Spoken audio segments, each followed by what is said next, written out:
Buenas, buenas. Hoy es 3 de octubre, viernes 3 de octubre, 12:18 de la mañana. Esta es la vez que más tarde o más temprano estamos grabando Convergencia, que se Sí, estrena hoy, sí, hoy mismo a las 5 de la mañana. ¿Cómo están, Ana Cris? todo bien, Richard. Vea, hasta el tono de voz es más calmo para que sepan. Usted En la tiene gente madrugada, durmiendo en su casa, yo tengo sí, vecinos correcto. que quieren Ajá, yo también. dormir Entonces, tranquilos también. Seguro me entusiasmo en algún momento y alguien me tocará una pared, me imagino.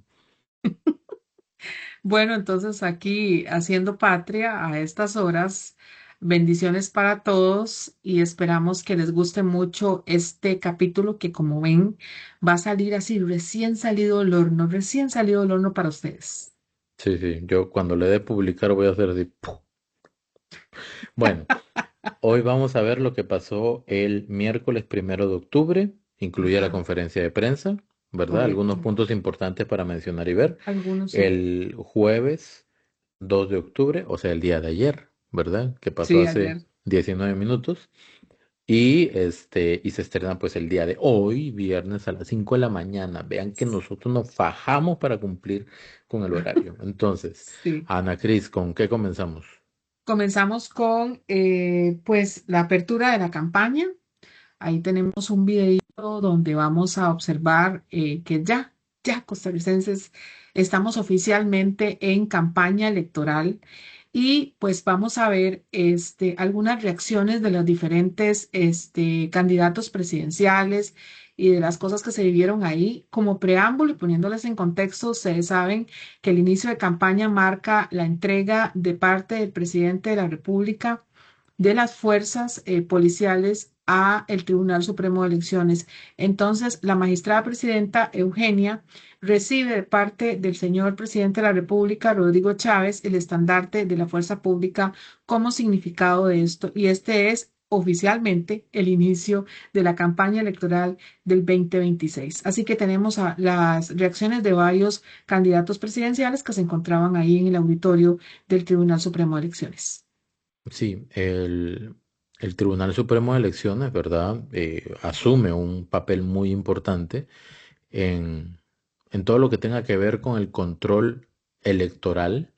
Y entre esas cosas, pues está el comandar o liderar las fuerzas policiales, ¿verdad? Entonces, como dice Ana Cris, doña Eugenia Zamora, magistrada presidente de del Tribunal Supremo de Elecciones, presidió justamente este acto, recibió la bandera de la fuerza pública, pero aquí vamos a ver algunas opiniones de candidatos presidenciales. Esto es gracias a Trivisión, que nos están señalando en este momento, diciéndonos la mirada que acusa, no mentira, sino diciéndonos, ahí vamos con el video. Así es. Por si nos ven, un saludo a don Memo y a Ari. Preguntas que siempre nos pasan diciendo acá en nuestro programa. No sirve el botón. No, no, que va. Neifran, Está como en... ahora sí. Y eso Escuchamos. implica el reto de la eficiencia. Pero estoy segura que así vamos a poder salir adelante. ¿Sobre quién nos está financiando? Nos estamos financiando en este momento a puro pulmón, a esfuerzo de gente que quiere donar, las cuentas del partido son transparentes, siguen los lineamientos del Tribunal Supremo, hay gente que nos dona desde un poquito hasta un poquito más grande y por supuesto que vamos a hacer uso también de los bonos que ya a partir de hoy el tribunal empieza a girar cómo se pueden utilizar. Eso lo vamos a recurrir, pero con toda la austeridad del mundo. Repito, aquí no vamos a hacer gastos innecesarios. Bien, ahora veamos el siguiente video. Claudia Dobles. Ahora sí, vamos a ver si sirve. Doña Claudia, en un día tan importante como hoy, no la vemos tampoco acompañada del señor expresidente de la República, don Carlos Alvarado, por alguna razón en específico, entendiendo, ¿verdad?, la sesión solemne, lo que representa un día como hoy. Sí, como le decía a nuestra compañera periodista, mi esposo está trabajando. Doña Claudia, cada elección tiene su complejidad y cada vez que vamos acercándonos a una, pues se va vislumbrando un poco qué es lo que podría estar marcando la cancha. ¿Cuál cree usted que es la mayor complejidad que tendrá esta elección de cara al 2026? Sí, es una muy buena pregunta porque creo realmente que uno de los grandes retos que viviremos en esta campaña es la desinformación. La cantidad de información que no necesariamente es veraz, la cantidad de información que van a sacar tal vez en busca de dañar la credibilidad de alguna de las candidaturas, y creo que habrá que trabajar muy en conjunto, y ahí creo que juegan un papel muy importante los medios de comunicación en ayudar a llevar la información con veracidad, porque redes sociales estará inundada de todo tipo de información, alguna que será con base a datos, pero otra que será absolutamente falsa. Ahora, Juan Carlos Hidalgo. Es que logremos recuperar ese país que se nos está yendo de las manos, que logremos revertir la enorme crisis que está experimentando Costa Rica en materia de seguridad, donde nos hemos convertido en el segundo país más violento de América Central, que logremos recuperar nuestro sistema educativo, que está en plena crisis, en caída libre desde hace más de una década, que logremos revertir las listas de espera, en donde 8 costarricenses están muriendo a diario, esperando una cita o esperando un tratamiento. En fin, muchas cosas van en mal camino en Costa Rica. Necesitamos recuperar el país con un liderazgo decisivo a partir del próximo 8 de mayo. Cada proceso electoral tiene su propia complejidad, don Juan Carlos. ¿Cuál es la que vislumbra usted de cara a esta elección del 2026? La grosera interferencia por parte del Poder Ejecutivo en una elección donde no está invitado. Yo creo que esto ha sido una norma, un patrón en Costa Rica, una ley, es un mandato legal y constitucional de que los gobiernos no tienen que entrometerse en el periodo electoral, pero vemos que este gobierno no quiere respetar las reglas del juego.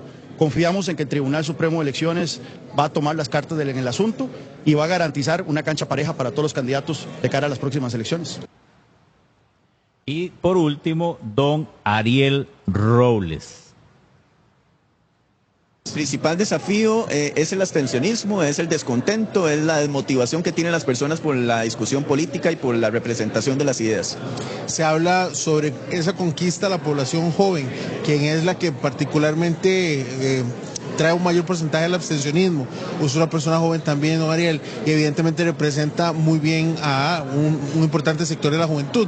¿Cómo volverlos a conquistar y que se involucren nuevamente en la política? Sí, bueno, vamos a ver, el sector joven de nuestro país tiene razón en estar incómodo, no encantarse con la política, porque la política habla otro código, ¿verdad? Habla código de otras generaciones, y bueno, lo principal para lograr que la juventud preste atención es hablar el idioma de la juventud, y eso es lo que nosotros y nosotros tratamos de hacer. No es casual que la candidatura más joven que tiene, digamos, estas 20 opciones que han salido a la propuesta electoral, la más joven es la nuestra, y bueno, si la juventud quiere verse representada en un espacio, lo hacemos desde la función que ejercemos y desde la discusión que damos. ¿Estamos de cara a una segunda ronda o cree que se resolverá el 1 de febrero? Segunda ronda electoral. ¿Se ve ahí? Sí, estaremos el oficialismo y nosotros como una oposición responsable en ese periodo. Esperamos que ojalá la candidata oficialista sepa llevar esta contienda al espacio más democrático, más respetuoso, y donde sea esa contienda entre ella y nosotros que pueda definir el futuro de Costa Rica. Y con esto cerramos el programa. Ari, muchísimas gracias.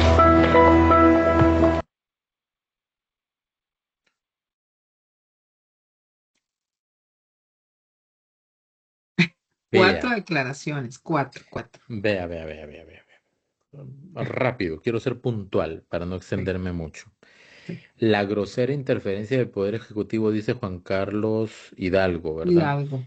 Yo no sé a qué se refiere con eso, porque ¿en qué está interfiriendo directamente el Poder Ejecutivo en las elecciones? Ujú. A Yo ver, también el quisiera Poder saber. Ejecutivo está haciendo lo que tiene que hacer: Ujú. inaugurar obras, trabajar, ¿verdad? O sea, si no hiciera nada, eso sería lo correcto. Ahora, el hecho de que el presidente esté siendo vocal y reclamando el tema de lo que él ha denominado como una mordaza, es porque se le están aplicando medidas que no se han aplicado anteriormente. ¿Ok? Entonces, ¿cuál es la grosera interferencia? ¿Cómo está interfiriendo en el proceso electoral? Además, la campaña comenzó oficialmente en el momento en el que se estaba llevando a cabo esa actividad. Correcto. ¿Ok? Entonces no es válido ese argumento. Más bien, fue Juan Carlos Hidalgo el que estaba interfiriendo directa o indirectamente en el criterio de votación para el levantamiento de la inmunidad con un discurso electoral. Entonces, cada cosa con su cosa, Sin contar ¿verdad? que Si sacó a todos los diputaciones de la campaña electoral, ¿verdad? No lo sacó a recordemos. las diputaciones, expulsó, apartó, segregó, Ajá, como sea, a ajá, las diputaciones que votaron en contra de levantar la inmunidad. O sea, sí. ¿dónde está el criterio, la capacidad de análisis personal de los diputados? Yo no creo que los diputados del partido que sea le pertenezcan al partido. O sea, si un partido vota una moción, yo no creo personalmente que el diputado, pensando diferente, tenga que votar como dice el partido. No sé, a mí. Luego, el problema de seguridad que también dice Juan Carlos Hidalgo, sabemos muy bien y lo hemos dicho hasta el cansancio, es de los tres poderes. Sí, ya ¿Ok? lo probamos, de hecho. Sí, ahora. Si cualquier candidato dice que va a solucionar el problema de seguridad, está mintiendo, ¿ok? ¿Por qué? Porque ningún candidato tiene poder para crear leyes, modificar o derogar leyes. Eso le toca a la Asamblea. Ni tampoco tiene el poder para sentenciar y mantener en la cárcel o liberar a los criminales. Eso le toca al Poder Judicial, ¿ok?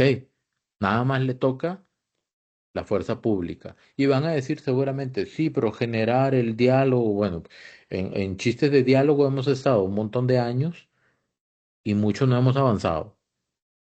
Ok, em, quiero mencionar esto porque me parece muy importante. Los políticos generan realidades en sus discursos. ¿Ok? Es Ujú. como que yo diga, Ana en ese momento está en un lugar evidentemente muy frío, ¿verdad? Porque está con una suéter. Y me imagino que no debe haber mucha gente en la calle y qué problema, ¿verdad? Porque eso limita el comercio nocturno, porque en lugares tan fríos como eso, y de repente no está tan frío para eso, únicamente usted tiene un poquito de frío, se pone una suéter y ya, pero yo genero una realidad con mis palabras en mi discurso y para algunas personas eso que yo digo es así y no se lo cuestionan. Entonces es ahí donde dice Ignacio Zurdia, percepciones son realidades. Lo que Sí, yo percibo de lo que consumo de información va a ser una realidad para mí. para mí, cuando en realidad no es una absoluta, no es, es mi realidad nada más. Si quiere, comente usted y después yo digo algo de Ariel, porque Ah, bueno, ok, voy con Juan Carlos. Eso que vos estabas diciendo sobre el tema de la seguridad me atañe mucho. Ahora lo van a ver porque, por ejemplo, en la Comisión de Hacendarios se está tocando un tema muy interesante que tiene que ver con el Poder Judicial. Recuerden que el Poder Judicial es el que distribuye internamente el presupuesto. Entonces, eso no, lo que acaba de decir Richard atañe también al Poder Judicial y lo van a ver de qué manera. Em, con respecto, también quería hablar un poquito sobre Claudia Dobles, donde le preguntan sobre el esposo que dónde estaba y ella contesta que estaba trabajando. Me llamó la atención la manera en cómo lo contesta, ¿verdad? Eso solamente como un dato, ¿verdad? Ahí, que me quedó, ¿verdad? pero solo le Y preguntaron dónde estaba, ¿verdad? sí, solo le preguntaron dónde estaba y él O sea, no le le preguntaron qué trabajo. estaba haciendo. Sí, cierto, que no sé. Tal vez porque verán al esposo de doña Laura por ahí, no sé. Tal vez por eso que le preguntaron a doña Claudia precisamente que dónde estaba. Bueno, Y usted está sabe haciendo, por qué no fue, ¿verdad? porque está trabajando, dice. Yo le voy a dar mi suposición, cortita en dos palabras. Ah, ok, Mala imagen.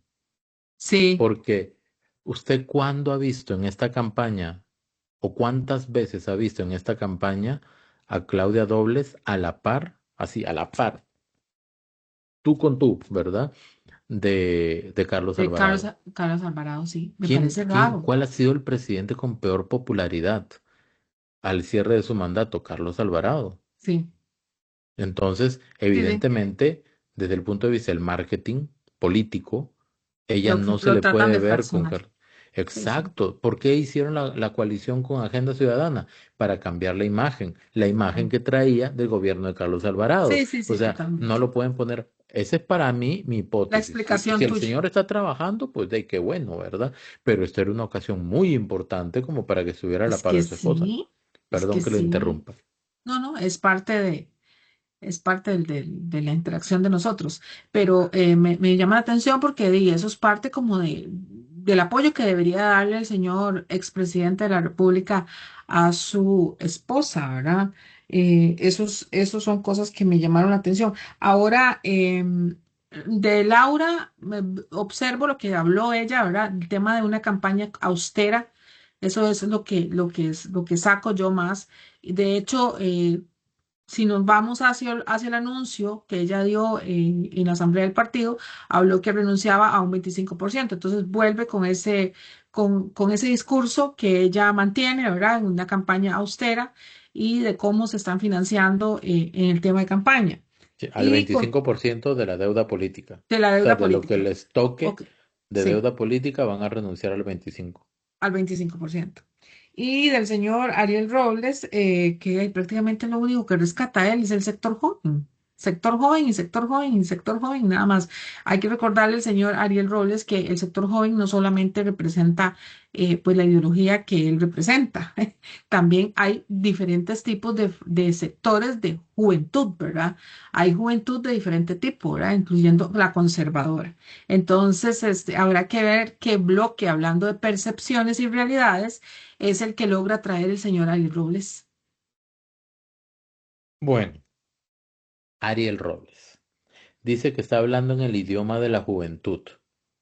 O sea, la juventud Ujú. habla de fascistas, Uy, de cierto, asesinos, porque por cierto, lo esos que fueron leí. los términos que él utilizó en el control político de hace 1 o 2 días, ya no me acuerdo, Hace como 2 días. grabamos en los intervalos, ¿verdad?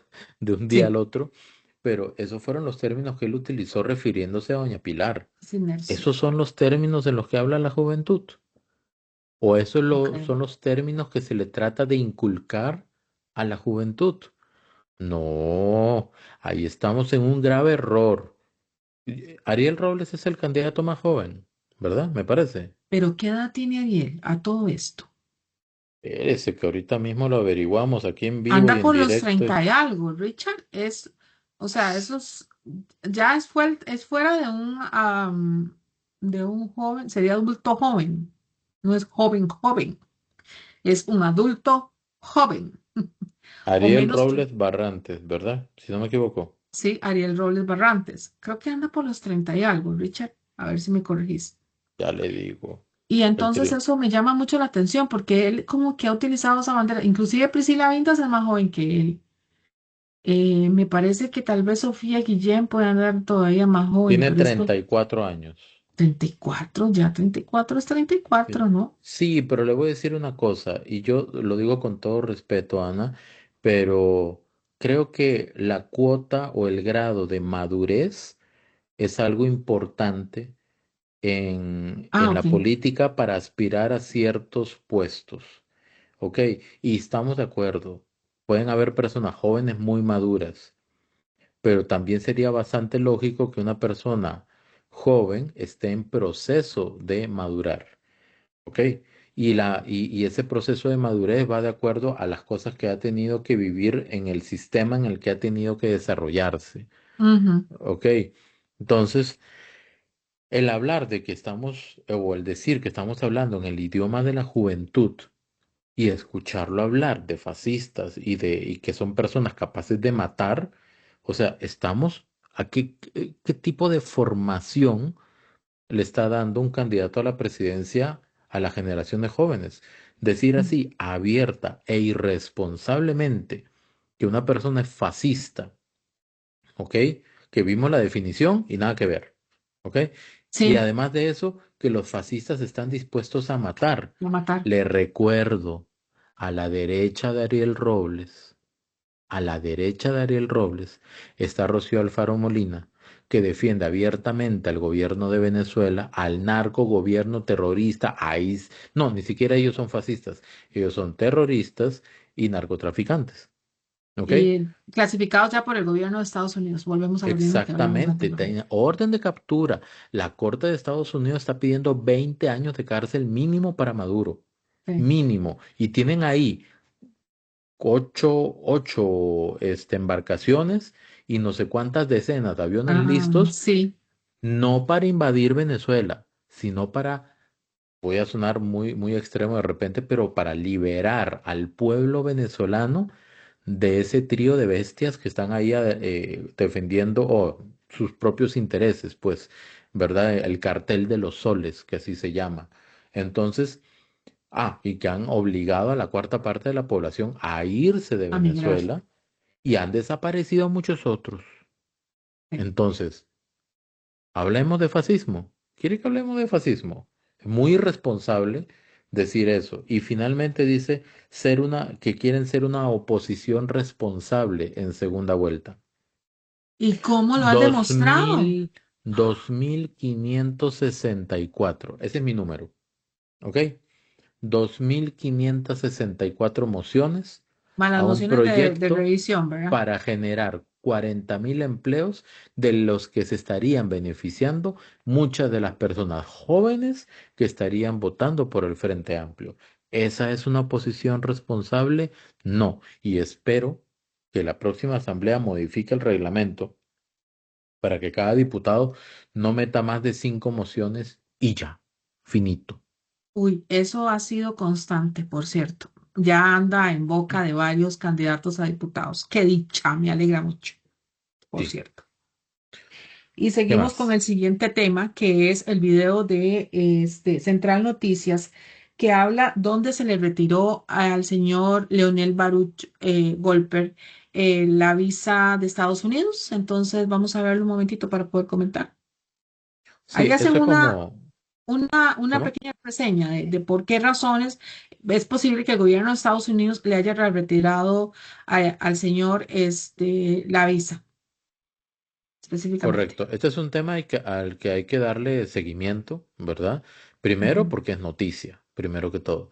Segundo, porque evidentemente el señor Leonel Baruch es el dueño del banco BCT y es un banco que va a tener una preponderancia muy grande, va a tener una relevancia importante con el tema de la campaña política también, porque es de los bancos que más ha aportado a diferentes partidos. Bueno, aportado no, prestado dinero a diferentes partidos, ¿verdad? Sí. Entonces, vamos a ver qué es lo que dice. Obviamente, además de las acusaciones que pudieran tener eventualmente en este proceso de investigación. Vamos a ver qué fue lo que comentaron por acá. Tenemos a Douglas Sánchez en este momento en el set de Central, ahora nuestro director, porque usted nos tiene más información del caso de Leonel Baruch. Bueno, Douglas, este martes se dio el anuncio de que le revocan la visa a él y este miércoles 1 de octubre lanza un comunicado dando datos y también dando culpas, porque fue muy claro diciendo quién era el culpable de todo lo que estaba sucediendo. Yo creo que, Luz Helena, el caso de BCT y de don Leonel Baruch, dueño del medio de comunicación CR Hoy, hay que separarlo en dos ámbitos. Uno tiene que ver con el famoso megacaso fiscal que fue a través de un TikTok que tiene absolutamente razón. Ahí no hubo nada, ¿verdad? Y eso hay que dejarlo claro. Son 11.000 millones que en ese momento se hablaba de defraudación fiscal. Esta cifra fue inventada, nunca existió, por lo menos no hay registros y así concretos. lo dijo el exministro de Exactamente. Hacienda. Y creo que ahí hay que ser claros en eso. Ahora, lo que no cuenta don Leonel a través del comunicado que envía a los medios de comunicación, excepto a nosotros, no sé por alguna razón, porque me conocen bastante bien, lo cierto es que estamos hablando de movimientos financieros. Vean, Claro. ahorita vamos a ver también el comunicado de prensa. Ahí lo está. tenemos. Y yo quiero irme a la última parte, compañeros, si me ayudan, porque en esto hay que tener mucha claridad y claramente el famoso megacaso no aplicaba. Pero lo que llama mucho la atención es el siguiente párrafo.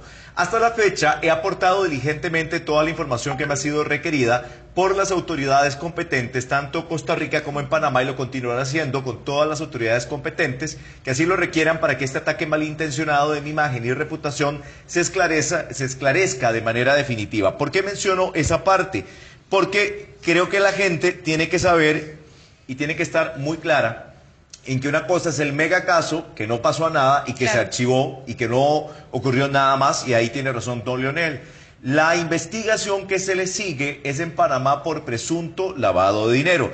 No es que nosotros lo inventamos, porque de repente están las frases estas célebres de que los medios chavistas le dijeron, yo no entiendo de medios chavistas, yo entiendo de periodismo y entiendo de un expediente que tenemos nosotros en nuestro poder, y de que manera objetiva, incluyendo todas las declaraciones del grupo UST y del mismo don Leonel, que le pedimos declaraciones, dejamos en claro en que esto se basaba en evidencia. Y aquí voy.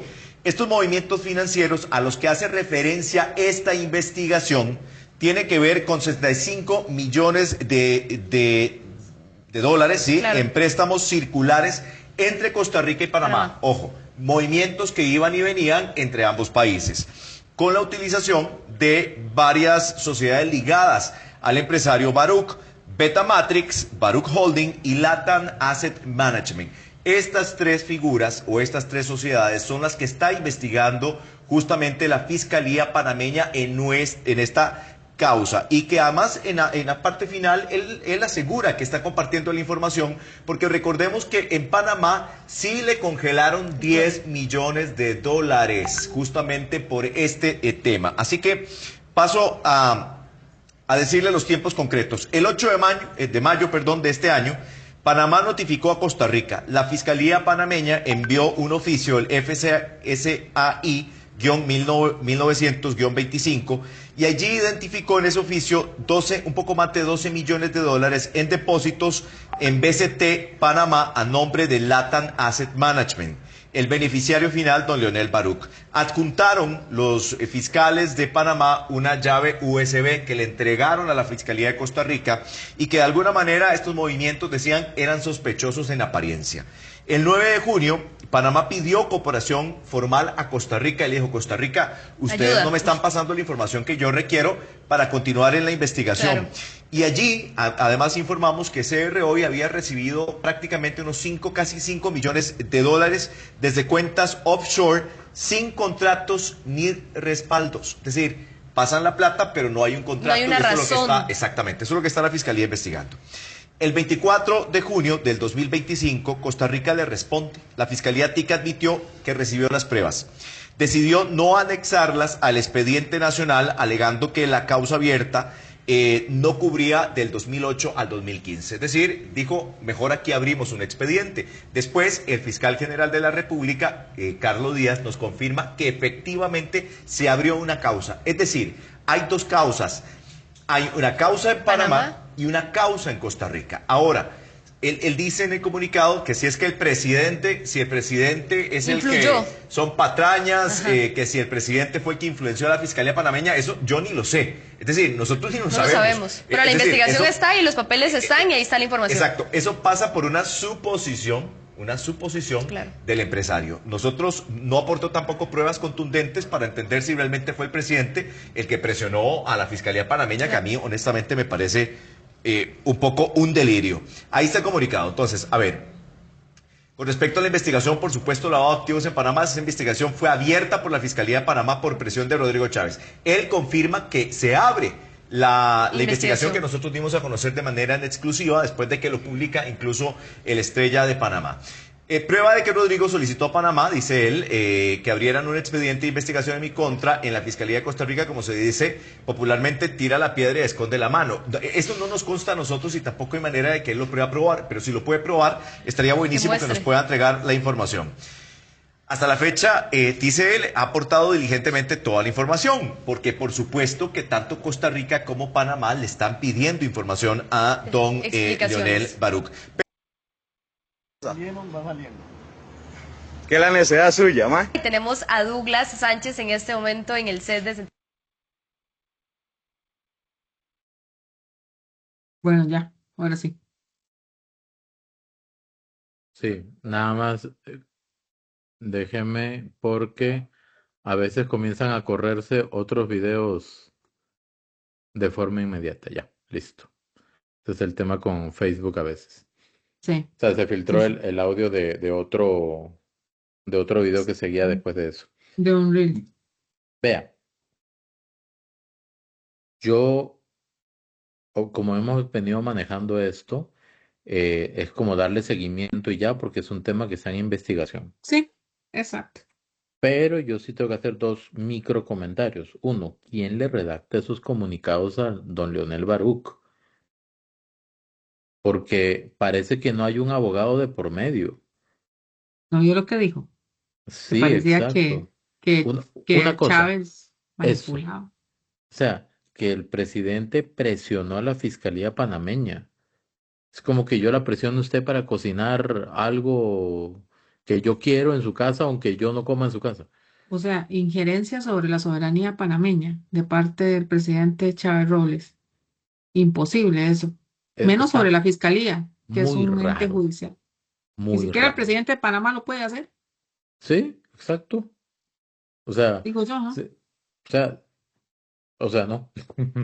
Pero No bueno, tiene sentido. O sea, en un sistema de contrapesos, de la cual don Leonel es, bueno, todas las personas que participan con él, muchos de los políticos de Liberación Nacional y otros a los cuales él pues, ha financiado, defienden la institucionalidad, ¿verdad? Entonces, eso es imposible. Y el otro tema es el de la visa, ¿verdad? Tampoco imposible. ¿Cómo? sí, o sea, es ¿Cómo? algo, bueno, en las investigaciones estarán saliendo las cosas más importantes y a veces para generar un comunicado enfocándonos en lo menos relevante es una técnica, esa es una técnica para pues llenar de elementos un comunicado. Pero creo que tendría que revisar bien quién le redacta esos comunicados porque están un poco raros, ¿verdad? Sí. Bueno. Rayan en lo informal, pero bueno, en fin. Seguimos. Nos vamos con la mordaza y Ok. vamos a explicar por qué vamos a poner en silencio el video Sí, por el tema de la música. resulta, ¿verdad? Aquí le estamos quitando el audio. Resulta que algunos videos de Doña Pilar tienen sonidos que tienen derechos de autor. Entonces, resulta un poquito complicado subirlos a YouTube porque YouTube detecta el audio protegido y pues de ahí lo frena, ¿verdad? O nos corta ese extracto que tiene el audio protegido y queda cortado. Entonces, vamos a utilizar una nueva técnica. Vamos a poner el video y lo vamos leyendo y comentando. Correcto. Sí, comentándolo Entonces, nosotros. De todas maneras, yo sé que muchos de ustedes lo han visto. exacto. Los controles políticos de Doña Pilar son, sumamente, tienen una gran visualización, entonces muchas personas lo han visto, pero lo interesante de doña Pilar Cisneros es la cantidad de datos que ella utiliza. Entonces, ciertamente casi, no, casi siempre no, siempre está apoyada en datos gráficos, pruebas, documentos, etcétera. Como buena periodista que siempre ha sido durante más de 40 años. Ella pues sabe hacer su trabajo y los controles de ella, bueno, ya lo hemos dicho, son magistrales. Entonces, este no es la excepción donde ella aporta pues pruebas e inclusive imágenes donde otras administraciones presentaron pues situaciones en las cuales también estaban en campaña electoral y no hubo las reacciones que hubieron en esta en específico, Sí. como en esta Entonces, en específico. dice, para los que dicen que no hay mordaza, claro que hay mordaza del Tribunal Supremo de Elecciones, dice doña Pilar, contra la administración Chávez Robles, y hoy en este control político se los voy a demostrar. Entonces ella dice, lo que dice el código, la constitución política, ¿verdad? Dice, Ujú. voy a pararlo acá.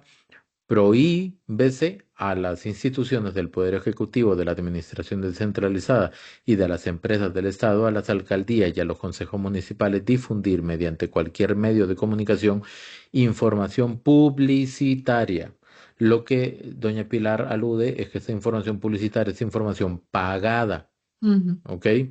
relativa a la obra pública realizada a partir del día siguiente de la convocatoria de elecciones nacionales y hasta el propio día de las elecciones. Este es el artículo 142, ¿verdad? Dice ella, óigalo bien, dice, es información publicitaria y es aquello que se puede entender como, para doña Pilar, como información pagada, ¿verdad? Entonces dice, publicidad es la divulgación de noticias o anuncios de carácter comercial para atraer a posibles compradores, espectadores, usuarios, etcétera.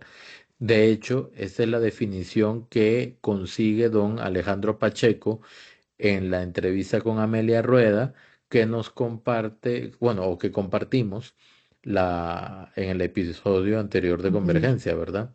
ujú. Y por otro lado dice que informar es enterar o dar noticia de algo. O sea, son dos cosas distintas. Quiere decir que si el gobierno informa algo, ¿verdad? No está haciendo publicidad. Esto va desde la parte de las definiciones del español hasta los términos propiamente legales. Pero aquí hay un tema, y el tema es que el tribunal interpreta y tiene esa libertad de interpretar, ¿verdad? Entonces, bueno, aquí doña Pilar hace la distinción entre publicidad de información. Dice, lo que hacemos en la conferencia de prensa, ¿acaso? Ay, la República para que caliente. Ajá, o sea, dice doña Pilar, ¿para qué se tiene un presidente de la República si es acaso para que esté en Zapote calentando una silla? O sea, tiene que hacer cosas. Lo hicieron un presidente para que cumpla con sus promesas y pregúntese una cosa, ¿aplicó el Tribunal Supremo de Elecciones esa misma mordaza para otros gobiernos? Dice que no jamás, y aquí viene justamente esa serie de publicaciones que de repente usted puede ir comentando, Ana Cris. Sí.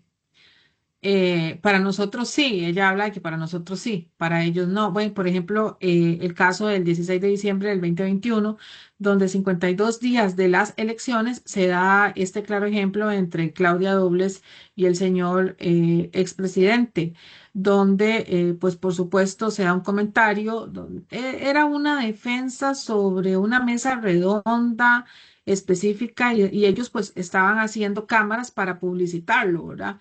Ese es un claro ejemplo de cómo se está visualizando algo que está el gobierno, que está haciendo el gobierno, y allí no se dijo en absoluto nada. De hecho, esto fue tomado precisamente de las páginas, de la huella de las páginas de la Casa Presidencial. A Ahí noventa y está. cinco días, vean, resaltó, vean todo lo que las cosas, el apoyo, la educación, esto en las redes sociales específicamente, y esto fue el 28 de noviembre del 2017, a 68 días para las elecciones. En el caso de Luis Guillermo Solís, el 9 de enero del 2018, a 26 días para las elecciones, que es la entrega de un terreno en Changuiná a sus poblaciones. Y el 1 de febrero, óigame, el 1 de febrero del 2018, a 3 días de las elecciones, el señor Luis Guillermo Solís en una gira de trabajo para estrenar casas. A 100 días para las elecciones, el 25 de octubre del 2013, la señora Laura Chinchilla, 74 días para las elecciones. Y vean, allí está, es una visita en Avangares y allí está, dice Presidencia de la República.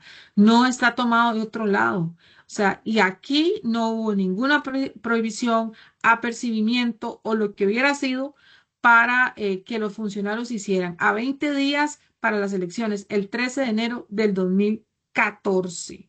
Y Esas, subrayar todo por redes sociales. sí, todo está ahí, o sea, todo está ahí. Ahí está la huella digital, de la que dice dónde estaba el TC. Sí, sí, Vean el ridículo, el ujú. absurdo del tribunal. Tal vez Entonces dice, allí. se pueden seguir haciendo las conferencias de prensa, pero sin transmitirlas, ¿verdad? Ujú. Entonces es como conducir un carro, pero no lo encienda. O sea, le dan el carro para que lo conduzca, pero no lo enciendan. Entonces van a depender totalmente de los medios de comunicación. ¿Cómo se va a enterar la gente de lo que se está haciendo? Y de repente aquí bueno, algo importante. El presidente Rodrigo Chávez no es candidato para la elección, Esa es otra cosa importante. ¿verdad? Y no solamente eso, Ana, no solamente el presidente no es candidato, sino que el partido por el que él llegó al Eso te iba a decir. gobierno, No es el que está corriendo o sea, bueno, no es el sí está mismo. corriendo el Sí está partido, corriendo, pero pero hay no. una distancia, Sí. ¿verdad? Enorme entre él y el partido que lo llevó. De hecho, la fracción oficialista no es el Partido Progreso Social Democrático tal cual, porque el Partido Progreso Ni el Social partido que sigue es Democrático, el continuismo. O sea, no, digo, ¿cómo me explico? El partido por el cual llegaron no es el continuismo, es otro partido. O sea, no hay conexión acá, ¿verdad? en otras Entonces, palabras, lo que no se quiere, al parecer, es que es lo que haga el presidente impacte positivamente en el Partido Pueblo Soberano. Pero el exacto. Partido Pueblo Soberano es un partido más que está compitiendo, que no necesariamente tiene un ligamen legal o electoral, Ujú. ¿verdad? Con el presidente. Si acaso hubiera un ligamen electoral con el presidente, es con el Partido Progreso Social Democrático de Luz María Alpizar. Y nada que ver. Eh, Ahora, vea, una cosa importante. ok. Todo eso se transmitió por redes sociales, todo lo que vimos ahora, de Laura Chinchilla, de Luis Guillermo Solís, de Carlos Alvarado. El tribunal dice es que no había jurisprudencia de la Corte Interamericana de Derechos Humanos con las sentencias que se emitieron creo que el año pasado contra Nicaragua y contra Venezuela, justamente contra Nicaragua y Venezuela. ¿Ok? Y me imagino que esas dos sentencias se les dio cuando Maduro y Ortega eran los candidatos a la presidencia. ¿Por Ajá. qué? Eso no es difícil de definir. ¿Cuánto rato llevan ese par de elementos al frente de sus países destruyéndolos, dicho sea de paso? Hace mucho tiempo.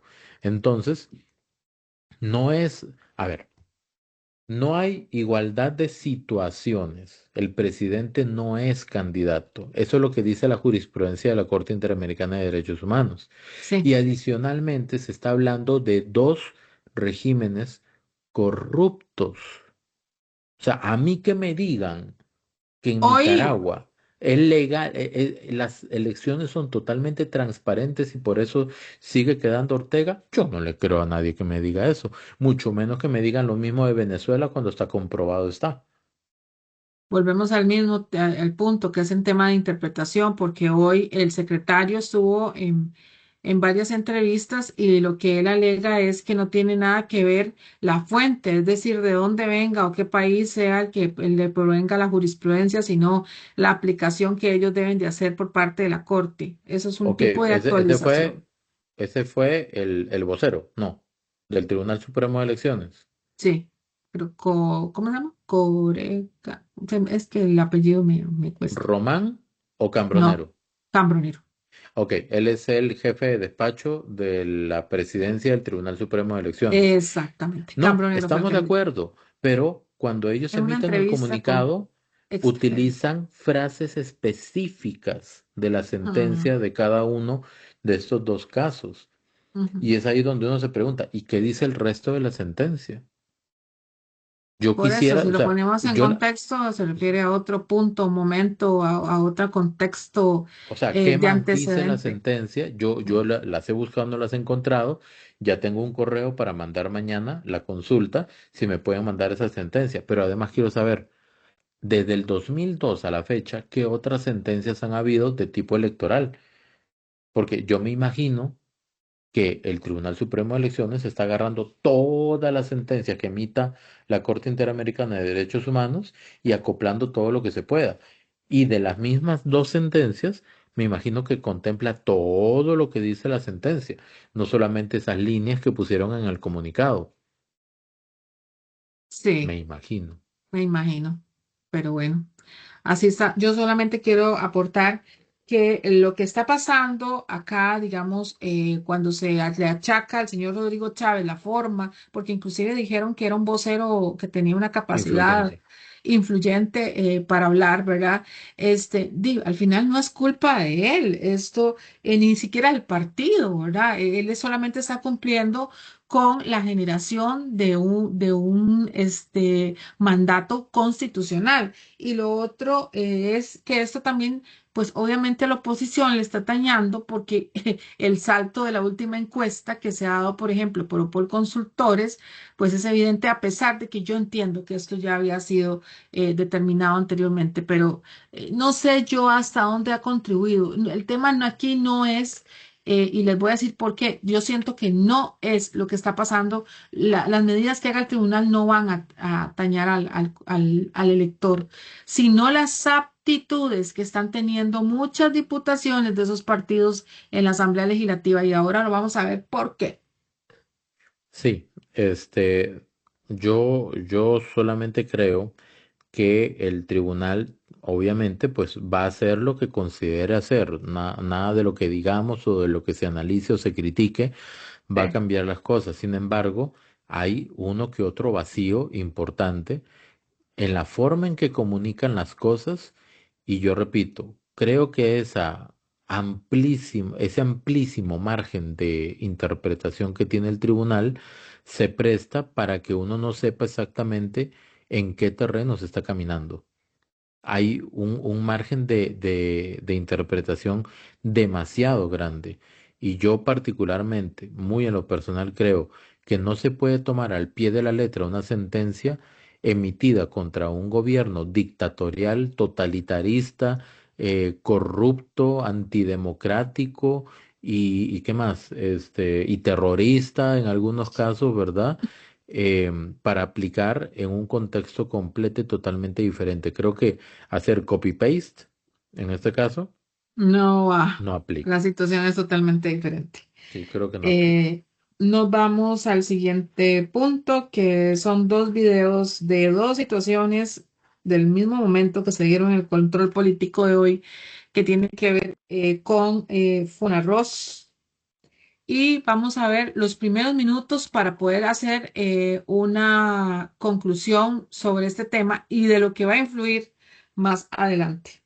Sí, entendamos primero, o recordemos, perdón, que el tema hay un grupo de agricultores, productores de arroz, que están reclamando un tipo de apoyo, subsidio, porque el sector pues está en una situación complicada, ¿verdad? Y mucho del arroz, el 80 y algo por ciento del arroz que se consume en el país es importado, viene de otros países, porque es más barato. Sí. ¿Verdad? Eso beneficia obviamente al consumidor, no beneficia obviamente al productor local, porque al productor local producir arroz, Es más caro. le resulta mucho más caro. Es una situación complicada, ¿verdad? Es muy complicado porque entonces uno dice, ¿a quién beneficio? ¿A este o a aquel? ¿Verdad? Entonces aquí doña Pilar va a hacer dos intervenciones y vamos a escuchar a continuación.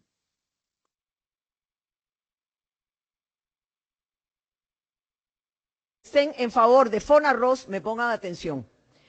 Nunca podremos aceptar un proyecto como Fonarroz, no porque no queramos ayudar a los productores, sino porque esta ayuda jamás, pero jamás puede ser a costa de encarecer este alimento básico para la gente más pobre.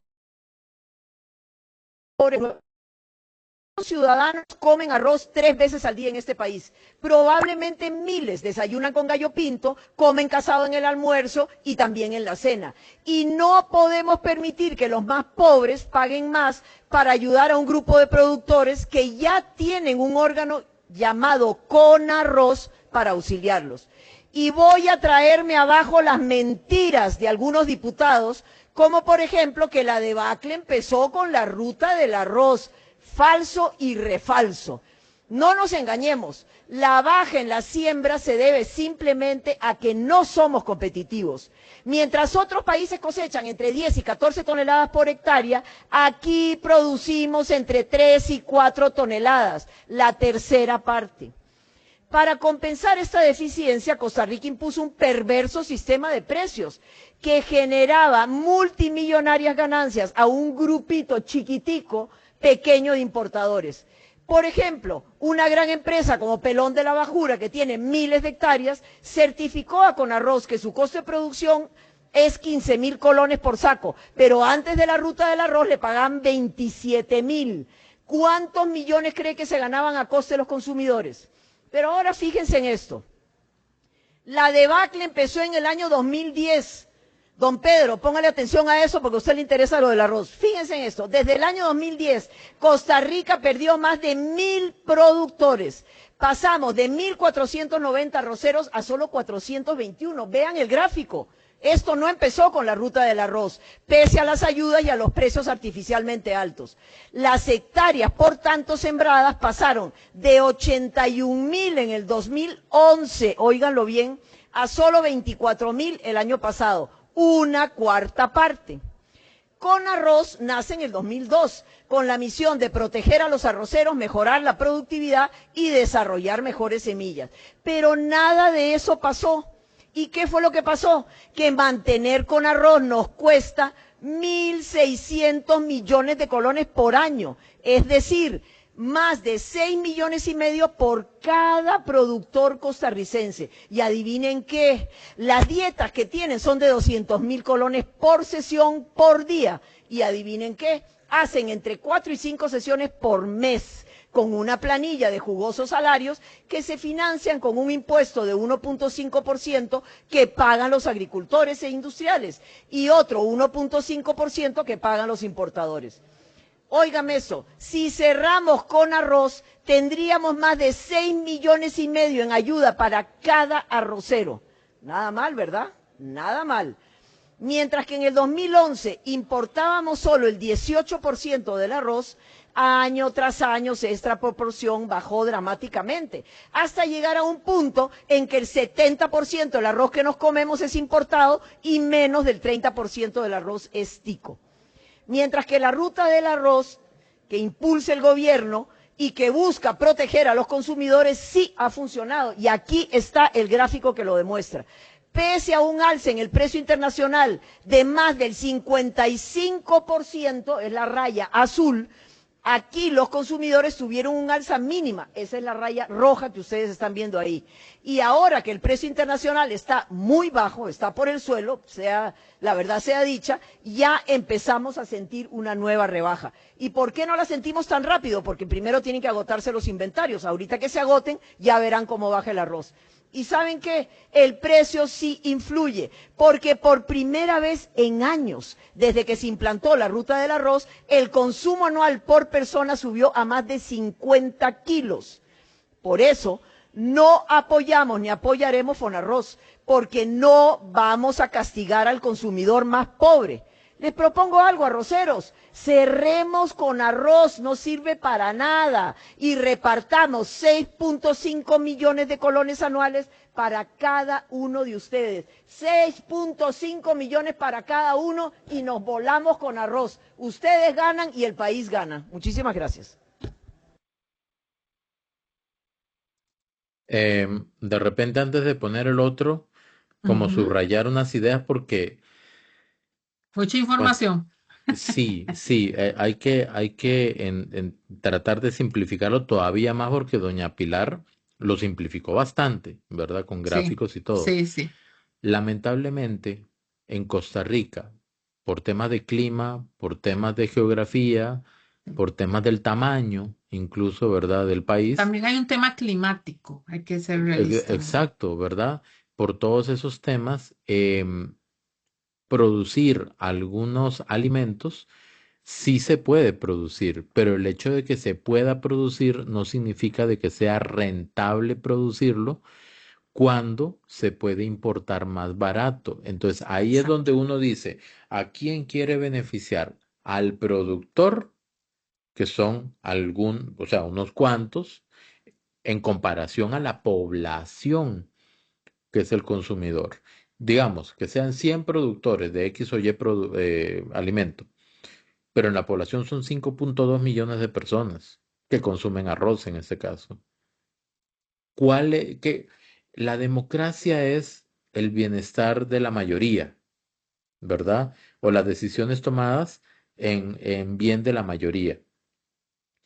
Yo no quiero demeritar lo que hacen, trabajan y requieren los productores de arroz, pero si producir arroz en Costa Rica es caro y venderlo es caro y se compara con el arroz que viene de afuera, que puede ser muy similar, pero más barato, en bien de quién se debe actuar. ¿Ok? Ese es el Sí, punto. sí, sí, sí, Y sí, es ahí donde el mercado debe moverse libremente.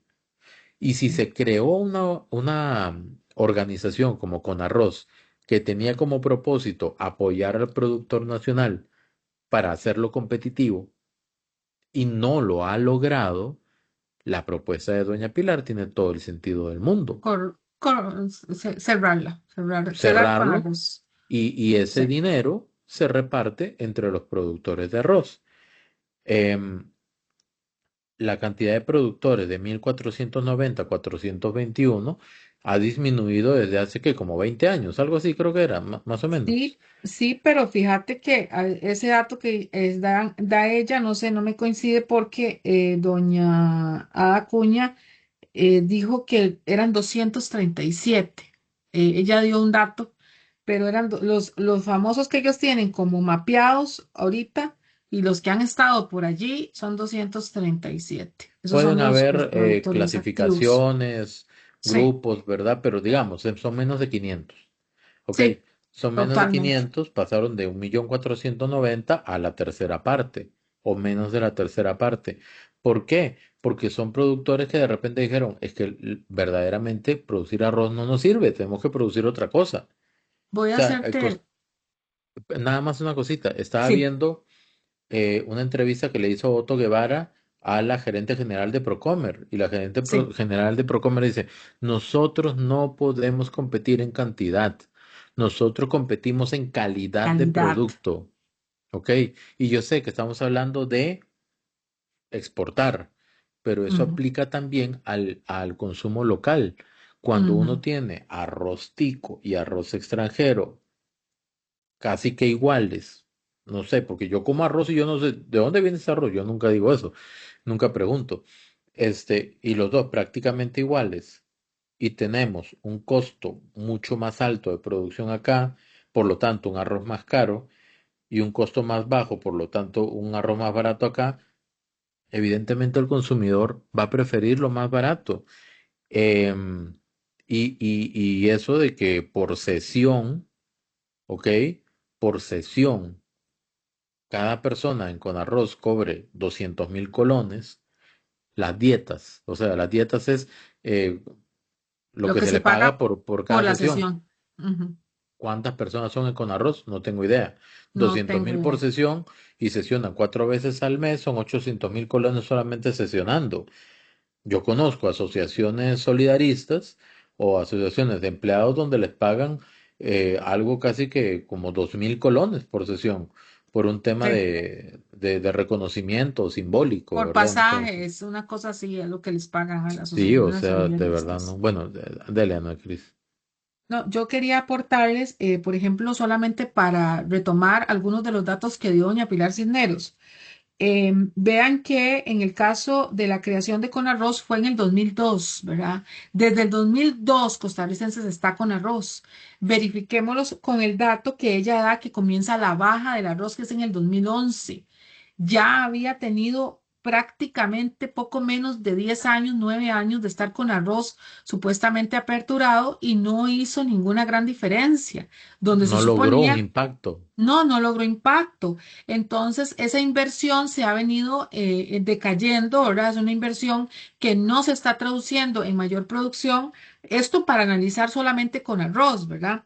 Y después, con respecto a la producción, vean que empieza a decaer desde el 2011. Es una barbaridad. Desde mucho tiempo atrás, desde la cooperativa, por ejemplo, de Parrita, que yo conocía, ellos decían prácticamente que iban a la baja por el tema del clima. E inclusive en ese sector, en Parrita, donde siempre se ha sembrado muchísimo arroz, los productores han ido al cambio. Por eso yo no he entendido qué es lo que ha pasado con esos 200, bueno, menos de 400, 500 que dijo Richard. Ellos han ido, por ejemplo, a Asia, por ejemplo, la siembra de papaya, yuca, malanga, en cuanto a las exportaciones, porque ya no da por el tema del clima. Costa Rica, en una hectárea, como dijo doña Pilar Cisneros, solamente puede producir 4 toneladas, más sin embargo, en otros países, por ejemplo, de Sudamérica, se llegan a producir más de 15 por hectárea, o sea, es una barbaridad, son casi 3 veces de lo que se produce aquí. O sea, hay que entenderlo, Costa Rica no es para producir arroz. Y afortunadamente, podemos comprarlo inclusive más barato en pro del consumidor costarricense, que eso es lo más importante, ¿verdad? Algunas Pero, veces, Ana, por ujú, ahí han dicho, perdón, que hay que resguardar la seguridad alimentaria, alimentaria, a que eso si te iba a decir, sí. pasa algo, ¿verdad? Entonces, para poder producir Pero lo ¿a que qué costo, Richard? necesitamos, exactamente, que digamos, uno ¿A qué costo? puede sostener invirtiendo dinero proveniente de impuestos y de deuda, puede sostener a los productores de arroz previendo una situación de emergencia alimentaria y ese tipo de cosas. Pero eso no les está contribuyendo en nada bueno, o más bien, le beneficia solo a ellos, porque es dinero que tiene que salir del presupuesto nacional. Eh, no tiene como sentido, en esa parte no tiene sentido. Si hubiera una situación grave, pues de ahí habría que ver cómo se soluciona el tema del arroz o comer sin arroz mientras la situación se soluciona. No, Es que sí, yo sé que no, a mí me encanta el arroz. a mí Mm, también. O sea, pero no sé, estoy hablando nada más a mano alzada. El punto es, al final de cuentas, como hemos hablado en otros momentos, todo en política va por la parte económica. Y, Todo, y Richard, para finalizar, recuerden que con arroz nos cuesta 1.600 millones de colones, ¿verdad? Y ya al no se año. necesita, al año, sí, correcto, al año ese es el costo de con arroz. Ya desde el 2002 estamos viendo que no funciona porque no la cerramos y le damos ese dinero a esos productores para que se dinamicen, se reactiven, ellos tomen otro tipo de cultivo, y ya está, o sea. Eso es, yo creo que lo más práctico.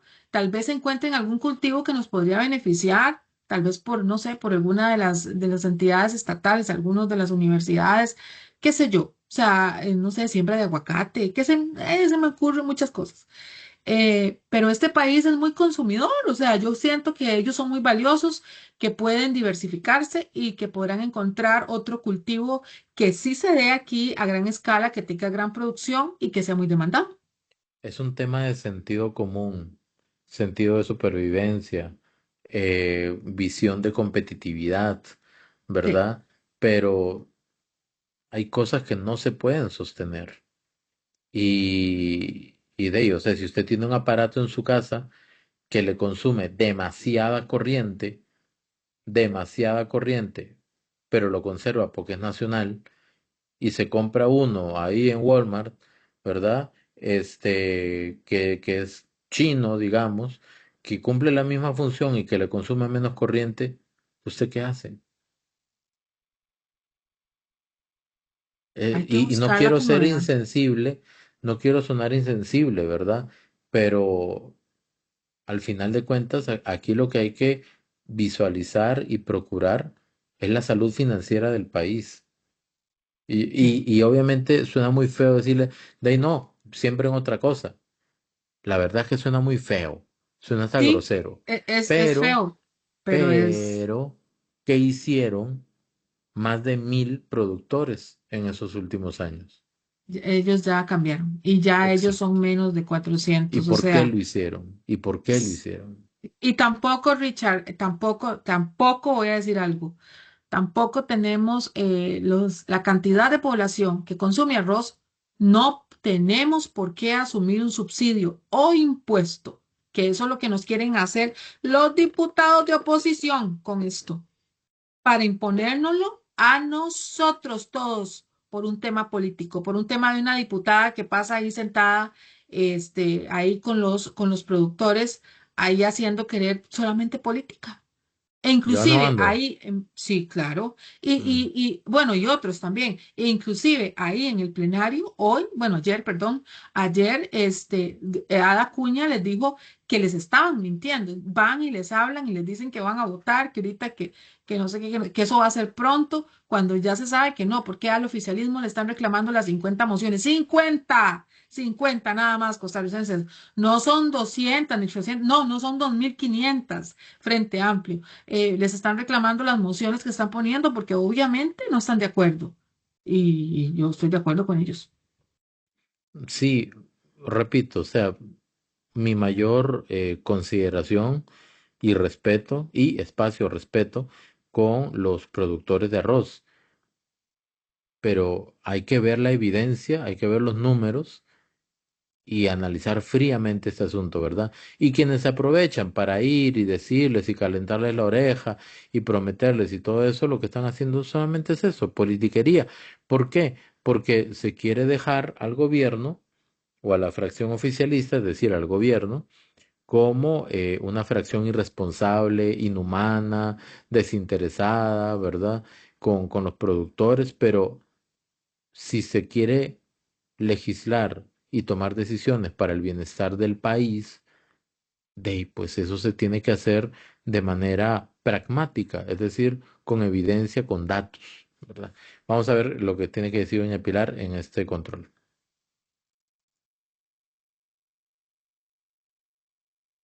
Del arroz o los tiene al punto de la quiebra. En el 2011 teníamos 1.490 productores de arroz. 1.490. ¿Y cuántos tenemos hoy? 238. Entonces, ¿qué es culpa de Chávez? Pues no, viera que no es culpa de Chávez, como dicen algunos ahí. A ver, en el año 2013 cayeron casi 300 productores de arroz. ¿Qué fue lo que pasó ahí? Yo digo, no sé. En el 2013, no tengo la menor idea qué fue lo que pasó. ¿Quién estaba en el gobierno? Laura Chinchilla. ¿Qué pasó? No sé, pero aquí están los datos de Conarroz. Y para el que los quiere ver, aquí los tengo. En el 2014 entra Luis Guillermo Solís y desde el 2014 al 2018 se pierden otros 400 productores de arroz. ¿Qué pasó? No lo sé.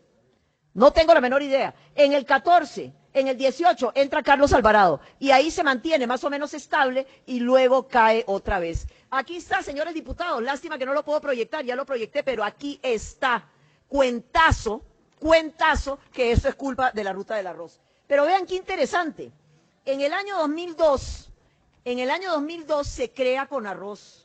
¿Con qué objetivo? Para ayudar a los arroceros, para mejorar las semillas, para mejorar las técnicas de producción como han hecho muchos otros países. ¿Y qué fue lo que pasó? La producción siguió bajando, subió en el 2011 y luego bajó consistentemente y aquí está el gráfico. ¿Y de dónde es la fuente? Del CNP y del mismo Conarroz. Entonces que no me vengan con cuentos, que no inventen que esto es culpa de la ruta del arroz. Absolutamente falso. Y vean qué interesante, crearon Conarroz. Y se supone que uno de los objetivos más importantes de Conarroz era aumentar la productividad por hectárea. Entonces resulta que en el año 94-95 teníamos una excelente productividad por hectárea, casi 5 toneladas por hectárea. ¿Ah? Y entonces se crea Conarroz y ¿qué pasa? ¿Sube la productividad? No, señores. ¿Qué les parece? Entonces, ¿qué estamos haciendo con Conarroz? Dándole 1.600 millones de colones al año. Sueldazos, carrazos. Oye, yo quisiera ser miembro de la Junta Directiva de Conarroz. 200.000 colones por sesión, por día. Y sesionan 4 o 5 veces por mes. A ver, se echan a la bolsa 1 millón de pesos, señores. ¿Ninguno de ustedes quiere estar en la Junta Directiva de Conarroz? Negociazo. ¿Y cumplieron con su objetivo? No, señores. ¿Aumentaron la productividad en el país? No, señores. Costa Rica sigue siendo sumamente mala en la producción de arroz. A ver, no digamos mala, promedio para abajo. Porque hay países que producen 12, 14, ahí estaba revisando las estadísticas con don Daniel, y hay países que producen hasta 17 toneladas por hectárea. ¿Y Costa Rica cuánto? 4, 4,5. Entonces, ¿cómo vamos a competir? No le mintamos a la gente, no es culpa de la ruta del arroz, es culpa que Costa Rica no puede competir con otros países que producen muchísimo más. Y nosotros no queremos permitir que con este proyecto de ley, ustedes, diputados, le suban el precio del arroz a la gente más pobre de este país. No lo debemos permitir y ustedes no lo deben apoyar.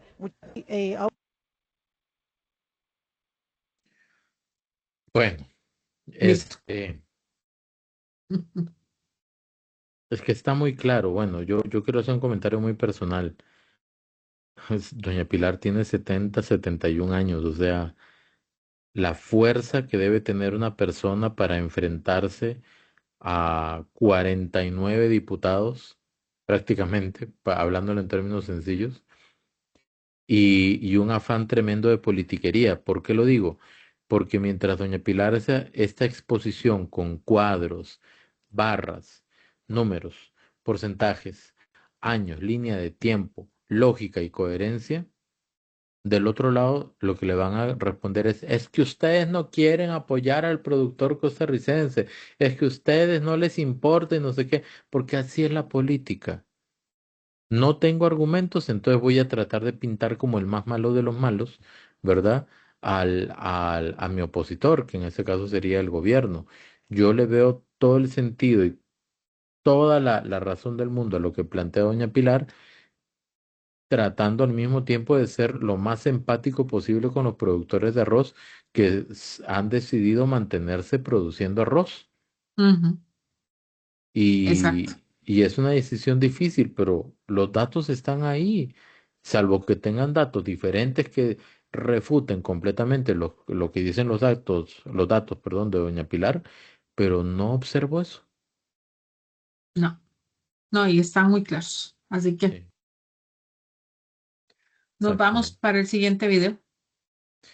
El siguiente video es de doña Carolina Delgado, ¿verdad? Correcto, vamos a ver brevemente un control político donde ella expone algo así como lo que le sucedió a los diputados del PUSC.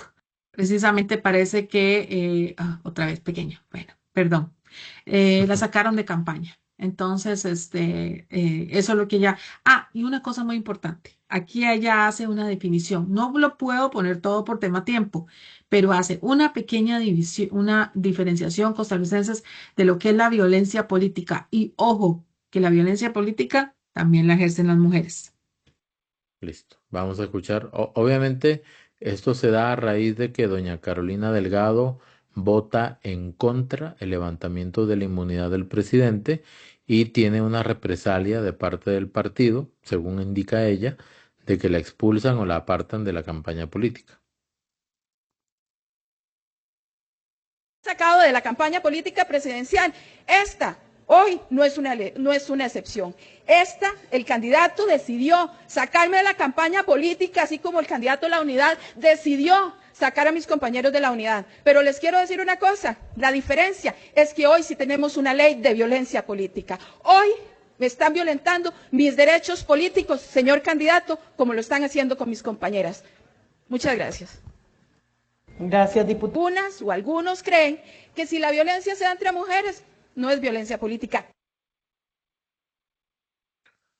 Bueno, Bueno, rápidamente, a ver, dígalo. ahí hace la diferenciación sobre el tema de que también las mujeres hacen violencia política, pero quiero aportarles nada más lo que se dio hace algunas horas porque el señor Álvaro Ramírez, jefe de campaña del candidato a la presidencia del PLN, Álvaro Ramos, indicó que le sorprendieron las declaraciones de la diputada Carolina Hidalgo, indicando que la habían expulsado, ya que ella nunca ha formado parte de la campaña.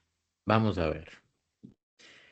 Doña Carolina Hidalgo es militante del PLN, es Ujú. diputada del PLN, tiene un papel súper activo en el PLN. Ella fue precandidata del PLN. No le dio la adhesión, si no me equivoco, a Álvaro Ramos. Em, Sin embargo, eso no la excluye del partido. ¿Quién va a participar? Uno de los partidos que va a participar en las elecciones va a ser el PLN. El PLN, ¿Quiénes van a apoyar al PLN? Los militantes del PLN. exacto, ¿Quién era Carolina delgado. Delgado? Ujú. Diputada del Militante, PLN, diputada militante del del PLN, PLN. A militante y ver, después diputada. Que ¿no por cierto, también, sería lo más lógico de que forme parte de la campaña de Álvaro Ramos? y te voy a decir por qué. Porque por años ella ha sido pues una de las dirigentes femeninas. De hecho, Carolina por mucho tiempo dirigió la parte femenina, era dirigente de las mujeres liberacionistas. Entonces, no es cuento de que lo que estoy diciendo, ella ha pasado por muchos puestos, ¿verdad? Desde la juventud, ha tenido un desarrollo. Es decir, es liberacionista de cepa, para decirlo. Entonces, no que no vengan ahora a despreciarla de esa manera porque tampoco. Cuando era precandidata dijeron que era una máquina de trabajo Sí, por y que cierto, ha en muchas trabajado campañas. fuertemente. Pero, ¿qué es lo que queremos visibilizar acá? Hay fracciones o grupos políticos que hablan del gobierno como si fuera autoritario, dictatorial, ¿verdad? Pero ¿cómo se Sí, llama? Y no voy a definirlo yo, ¿cómo se llama que de manera unilateral se excluya a personas que incluso pagan su cuota de militancia todos los meses, se les excluya de trabajar o de apoyar al movimiento político de su partido? O sea, totalmente. ¿hasta qué punto eso es democrático? Dirá el tribunal que depende de los estatutos y las decisiones de los partidos. Sí, sí, puede ser. Pero vayámonos más allá, vayámonos al sentido común, a veces el menos común de todos los sentidos. Y cuando observamos eso, entonces nos damos cuenta que quizá hay algunos destellos de autoritarismo en algunos partidos cuando se Partidos. toman este tipo de decisiones, ¿verdad? Sí, Aparentemente. y Y una eso cosa, es, sí. muy, muy raro decir, ¿cómo se le va a excluir si nunca formó parte? Vea, hay un principio que dice que lo que no está prohibido está permitido. Y mientras a ella no la excluyeran, ella seguía Ajá. formando parte del partido y si era voluntad de ella formar parte de la campaña. Pero al decirle, ya usted no forma parte de la campaña, le están cerrando completamente las puertas de manera explícita, ¿verdad? Explícita totalmente. Sí. Seguimos. Nos vamos a el siguiente video. Bueno, son dos videos, igual, lo mismo, igual que los otros. Son de la Comisión de Hacendarios y vamos a escuchar a doña Pilar Cisneros primero, en el primero, donde le pregunta al ministro de Hacienda, Rodolfo, si cuáles eran las consecuencias de no haber tomado específicamente los eurobonos. Son los primeros minutos, Richard, por aquello. Se llama Rodolf Luque, ¿verdad? Si no me Luque, equivoco. sí, sí. Ajá.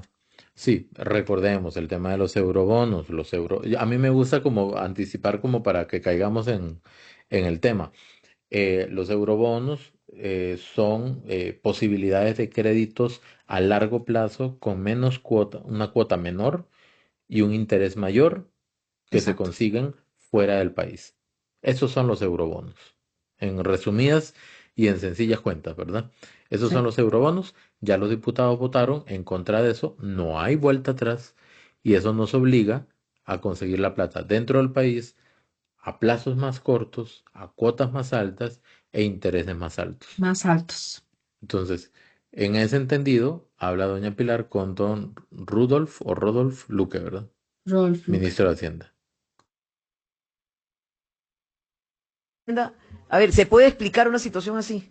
¿Por qué será que los diputados que rechazaron esto lo rechazan? Hay una sola razón de peso, porque a ver, por lo que usted me está diciendo, definitivamente es algo muy malo para el país, muy malo para el ciudadano, muy malo para el mercado local. Correcto. Técnicamente no hay una razón para rechazar los eurobonos. De hecho, aprovechando la mejora en la calificación crediticia que nos acaba de hacer Moody's, el mercado internacional es más propenso a prestarnos a tasas más bajas. Inclusive, afuera, los bancos internacionales quedan asombrados de que un país con una condición como la que tenemos en las finanzas públicas no vamos a acceder al mercado internacional. O sea, ellos no entienden cómo no colocamos recursos, títulos en el mercado internacional habiendo tenido esta mejora en la calificación. Y vamos a hacerlo aquí internamente presionando las tasas y afectando a todos los costarricenses. Muchas gracias. Siguen el... Nada más para hacer una anotación.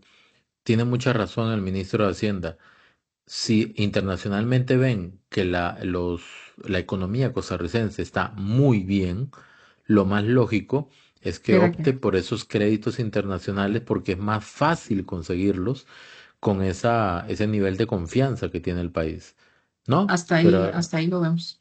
exacto. Richard, lo que te ¿Hasta iba a ahí? decir, Ah, bueno. sí, sí, hasta ahí, no es necesario más. Lo que te iba a decir es que esto refleja la poca decisión técnica que tomaron los diputados que no votaron en su mayoría los 38 votos, los que no aportaron ese voto. Entonces, eso para visualizar y aportar a esto. Y ahora vamos a ver una decisión muy interesante que tiene que ver, vamos a ver, lo de afuera. Lo que pasó con los eurobonos es una recontra mala decisión. Y ahora vamos a ver lo que está sucediendo con la distribución de los recursos en el presupuesto para el 2026 con respecto al Poder Judicial. Y vean el detalle de a dónde van dos rubros de dinero de presupuesto y a dónde es que van en específico y cómo es que ahí sí la Contraloría y todo lo que tenga que ver con este marinaje, ¿verdad? De obra pública y otros sí se da del lado de el Poder Judicial. Em, Vamos a ver, y recordar que en este momento, hace unos meses, unas semanas, el Ministerio de Hacienda entregó el presupuesto para el próximo año a la Exacto, Comisión de Hacendarios de la Asamblea Legislativa. lo están Es, defendiendo.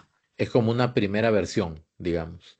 ¿Por qué? Porque luego, cuando llega a la Asamblea, tienen que reconfirmar, cuestionar o modificar ese presupuesto, que Sí. posteriormente se lleva al plenario, se vota y se aprueba, ¿verdad? Entonces, en Ujú. este momento están debatiendo justamente y defendiendo, como dice Ana, este presupuesto para el próximo año.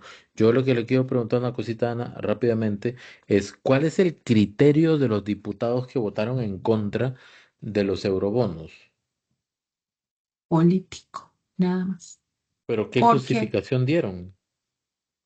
no, dijeron que no, que simplemente no era necesario para el gobierno darle otra cantidad de millones que lo podían perseguir acá. Esa es, o sea, simplemente fue una decisión política. De hecho, Dinora Barquero dijo, yo voy a votar en contra de los eurobonos. Eso fue lo que dijo, nada más. No lo hizo cerebral, no lo pensó, ¿cómo le digo? No lo reforzó su posición, digamos. Eso sería. Yo solo quiero decir que sea cual fuere el motivo, sea cual fuere, la repercusión es negativa. Ahí te quiero decir, sí, claro que es negativa. Ahí se quisieron, digamos que, a ver, dentro de lo técnico que pudieron haber agarrado como una colita muy pequeña, fue algo que había estado sujeto, los eurobonos, supuestamente a un tema de los escáneres, pero eso había pasado en tiempo anterior y recuerden lo que había sucedido precisamente con la Contralora, que no había permitido los escáneres, esto dicho por el FMI, ¿verdad? Que había sujetado una cosa a la otra. Ahora, como estábamos hablando con Richard, eso no justificaba la situación, ¿verdad? Jamás esto iba a justificar el hecho de que los eurobonos no se aprobaran. Y por cierto, ese mismo día que se aprobaron los eurobonos, estuvo allí el viceministro de la presidencia con personeros del FMI explicándoles la necesidad, la importancia, bueno, no sé si fue el FMI o el Banco Mundial, bueno, uno de los dos, explicándoles a los diputados de oposición la importancia de la aprobación de los eurobonos y de cómo podrían encontrar el país mayor liquidez. Dentro de esa liquidez que más o menos se calculaba, eran 70.000 millones de colones de diferencia. Y eso que allí no estaba calculada la nueva calificación de Moody's, que nos subió uno o 2 grados más. Bueno, nos subió en grado de inversión casi, ¿verdad? Estamos muy bien y eso implica que nos van a dar menor tasa. Sí, correcto. O sea, una o dos medallitas más, digamos, ¿verdad? Para tener esa reputación que le permita al país acceder por mejores condiciones de crédito. Yo nada más digo, o sea cual fuere motivo político, técnico, póngale que el gobierno se puso metas X y no las cumplió todas. ¿Ok? Sea cual fuera el motivo, negar los eurobonos únicamente va a traer una presión brusca e innecesaria a la economía. ¿Por qué? porque le están diciendo, en otras palabras, no le pida plata al banco, pídale plata al gota a gota.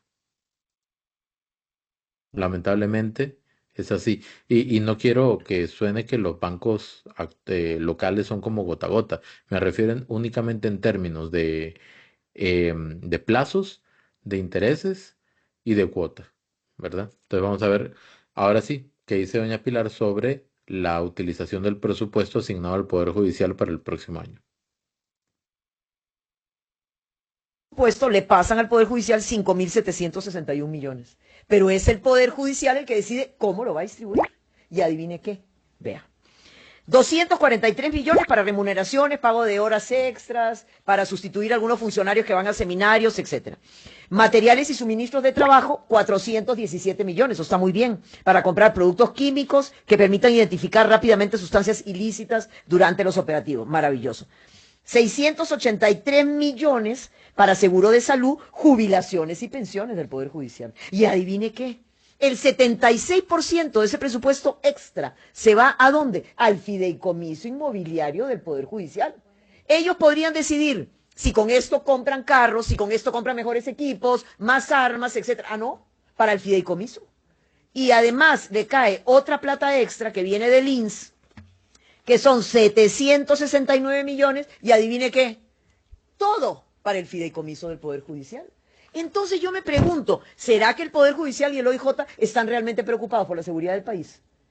Porque esta distribución 100% depende del Poder Judicial, y no del Poder Ejecutivo y no del gobierno. Entonces, ¿en qué están pensando? ¿Qué están haciendo? ¿Por qué no le invierten en mejores recursos para los oficiales del OIJ? Ah, no, todo se va para el fideicomiso, para la construcción de obra. Yo francamente no lo entiendo. Es así, don Rudolf, corrígeme si me equivoco. Ellos son los que deciden cómo distribuyen ese presupuesto. Correcto. Ellos deciden. Por eso, el Poder Ejecutivo, Ministerio de Hacienda no tiene absolutamente nada que ver. No, ellos deciden cómo lo asignan y asignaron más del 70% al fideicomiso. Sí, casi el 80%. A ver, perdón. ¿Qué están haciendo? ¿Ah? ¿Qué explicación le van a dar al público? Al pueblo costarricense. ¿Por qué no van y compran armas? ¿Por qué no compran chalecos? ¿Por qué no compran carros? ¿Por qué no compran las cosas que lo ayudan al Poder Judicial y al OIJ a cumplir con su deber? Ah, no, el 76% para el fideicomiso, ahí guardadito. Es una barbaridad. Ahora sí, don Rudolf, voy a cambiar de tema porque realmente me indigna. A mí me indigna eso que está pasando. Una pregunta, don Rudolf. Ahora que no se aprobaron los... Comente, por favor. Bueno, ustedes saben que un caballito de batalla del Poder Judicial cada vez que se sienta en cualquier comisión de la Asamblea Legislativa es solicitar más dinero con respecto a las necesidades que tiene el OIJ. E inclusive tuvimos un intento de un sistema de pensiones especial para estos personeros.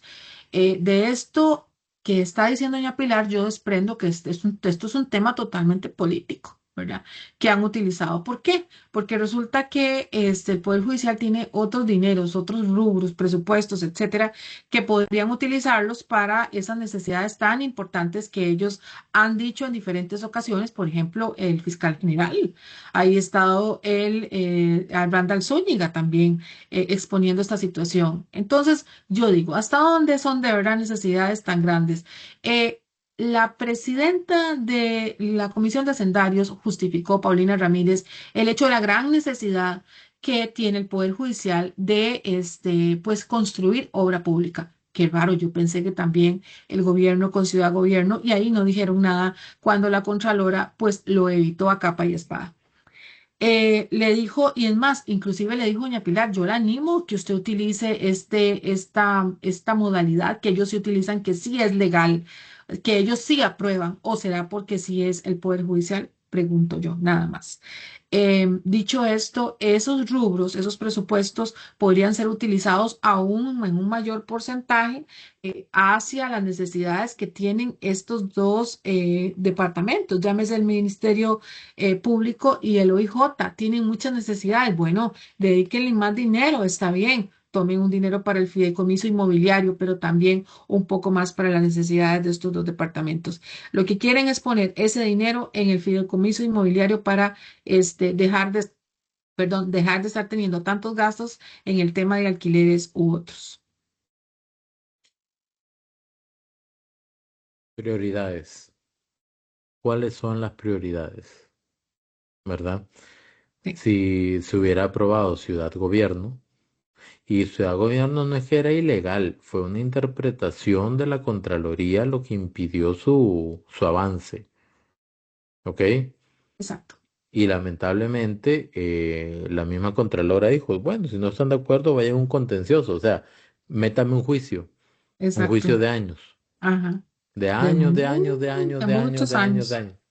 Se va a pensionar la Contralora y sigue el juicio ahí, ¿verdad? Esperando. Preguntémosle a los pescadores de palangre y al tema de los camaroneros que todavía están esperando sentencia. Ese es un ejemplo del tiempo que duran en un contencioso administrativo. Todo como paréntesis. Exactamente. Seguimos. Bueno, y nos vamos entonces ahora ya para el octavo mandamiento, que adivinen quién estuvo allí. Bueno, pues el señor Miguel Guillén. Y esto estamos cerrando ya para entrar nosotros dos a grabar aquí a este espacio que es de ustedes.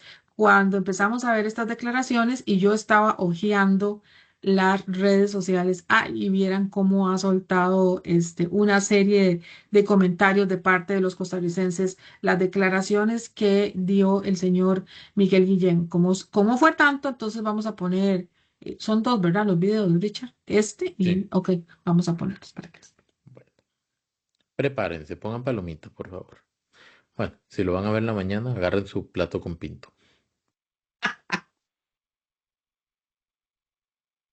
Tiene que tener la sapiencia de escuchar a toda la población que hoy está realmente molesta con Liberación Pero Nacional. ¿cómo van a estar tanto molestos? Yo diría, deberían de estar molestos con los últimos gobiernos. O sea, siguen molestos con nosotros, y lo entiendo, y no hay ningún problema, y escuchémolo. Está Pero bien, vamos a ver, Miguel, nosotros no hemos estado en el gobierno. Ahora bien, esas inquietudes de la ciudadanía, yo lo que diría y le pediría al ciudadano es, préstenos 5 minutos de atención a los que tenemos una agenda aprobada, porque además he venido insistiendo, uno de los reclamos de la ciudadanía era que teníamos figuras tradicionales muy metidas tomando decisiones en el partido. Esa etapa se logró superar con creces y se puede probar y se puede verificar. Pero si nos dan 5 minutos de atención a los que hemos venido defendiendo una agenda de un Estado social competitivo, un Estado que se preocupe por poner al ciudadano en el centro, vamos a tener una oportunidad de que nuestras nuevas generaciones puedan defender causas nobles, como hace mucho no lo hemos podido hacer. No, Miguel. Por esa, en efecto, como dice Coqui, y en alguna medida lo ha referenciado Douglas, una atmósfera que han creado algunos liderazgos Sí, está bien, negativos. concluí porque yo tengo algo que decirle a Miguel. Don Miguel, si estoy equivocado, que el 1 de febrero me lo diga. Y si no, tal vez escúcheme un poquito. Tal vez le ayude en la campaña a tener una mejor estrategia. Con eso cierro. Al final de cuentas, a mí me es indiferente, ¿verdad? Usted sé que está en una contienda electoral, no yo. Sí, No, yo lo que creo es que para todos es muy válido, pero la comunicación cambió, la forma de conectar con la gente cambió. Un partido que pretenda una renovación no puede seguir teniendo la comunicación del pasado, porque ya eso no es válido. Y a mí me parece que los partidos, todos en general, no hablo solo de Liberación Nacional, tienen el gran reto de volver a reconectar y conectar con la gente. Amén de que ya haya un...